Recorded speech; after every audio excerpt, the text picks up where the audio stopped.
បាទសួស្តីបងប្អូនដែលស្រឡាញ់វិស័យចិញ្ចឹមគោខាងខ្ញុំត្រូវទឹកភ្លៀង2 មេ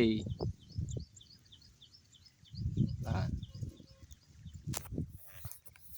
ត្រូវទឹកភ្លៀង2 មេស្មៅស៊ុប៊ឺនេពីនេះដុះល្អផុសមកឲ្យឡើងងឹតចំគោដាំស្មៅនឹងស្រួលអត់ខ្វះស្មៅឲ្យគូស៊ីឯង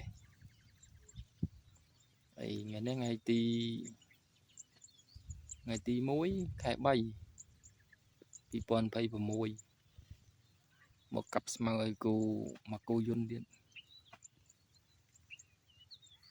ហើយបានត្រូវទឹកភ្លៀងចេះផងខែប្រាំងបងប្អូនអើយអូមកពូស្មៅភ័យអស់ហើយពីនៅតែស្មៅយើងដាំអីចឹងមិនសល់ហើយស្មៅនេះទឹកលិចក៏មិនងាប់ភ្លើងឆេះក៏មិនងាប់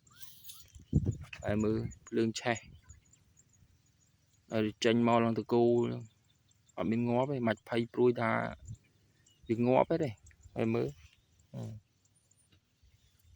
ហើយលិចទឹក2 ខែ 3 ខែខ្ញុំថាតែងាប់ដល់អត់ងាប់ទៀតទឹកស្រកអស់ដុះវិញដដែល